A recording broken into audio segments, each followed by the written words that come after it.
Hey guys, what's up? So the next poem I'm going to be reading is actually a short story and it's called Bluffing Part 1.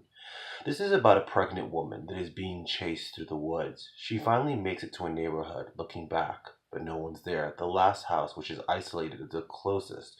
So she goes there and barges on the door to get help from a family, a husband, a wife, a daughter, and a son. Someone is holding a secret, and one by one, bodies continue to pile up, and someone is bluffing.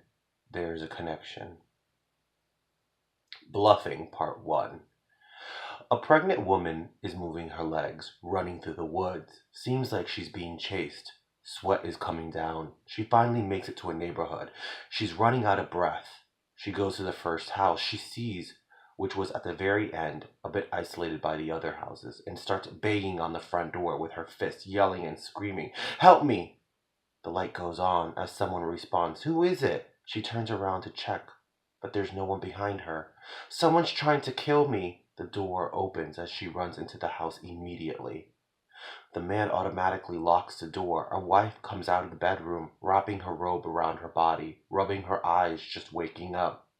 The lady looks back at her as a teenage girl around 17 that was on her cell phone talking to her boyfriend, and a young boy just 2 years younger than her with a remote control showed themselves near the stairway. The father looked back at them and told them all to go back to their rooms.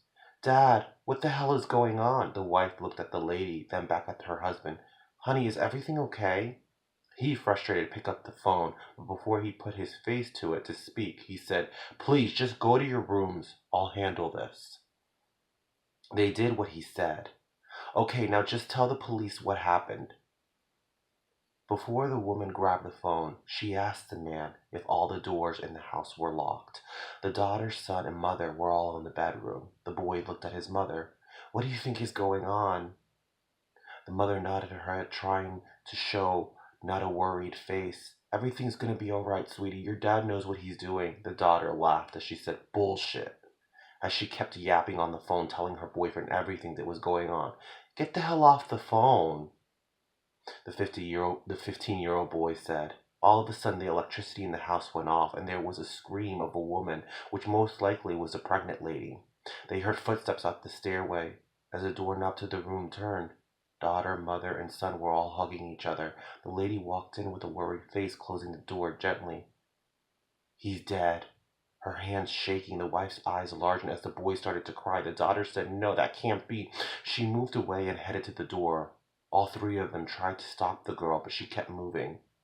The daughter finally left the room. The pregnant woman looked at the wife and told her she would get her daughter. She followed down the stairs to where the girl was going. There was broken glass of a window and her dad's body and head decapitated. A few minutes later, the girl screamed, and then there was a gunshot. The mother covered her mouth as the boy ran to her, giving her a hug. "Mommy, I'm scared." The wife went to the phone by the lamp, but it wasn't working, and her cell phone was downstairs. The mother put her finger on her lips and told her son to go under the bed. She went to the cabinet and pulled out a gun. "Mom, please don't." She told her son to be brave, and so he did what was told. She went down the stairs. She saw her husband's body on the kitchen floor with a puddle of blood near it and a decapitated head hanging by the windowsill. She covered her mouth as in she raised the gun. She moved into the living room, her daughter hanging from the fan with a bullet right in her head. All of a sudden, the fireplace went on, and she turned around. The lady was there, sitting on the love seat, legs crossed, and a fake stomach stuffing that was once made her look like a pregnant woman on the floor. She stood up, but with her eyes glued on her. The wife looked back at her eyes, trying to recognize who she was. "Oh my God, but it can't be." 10 minutes later, the boy left the bedroom. He heard sirens right around the corner outside. He, relieved, quickly moved down the stairs, step by step, but then heard a gunshot and felt it on his back. He fell back, and at that moment, the police barged into the house. A 15-year-old boy wakes up in the hospital, a nurse smiling, telling him that he's a very lucky boy. He wished that it was all a nightmare, But it wasn't. His entire family was dead. There was an FBI agent sitting in the room. He explained to the boy that the police officers had to use force because the woman was aggressive and unstable, so she was shot and killed. He also told the boy that that same lady had a letter for him.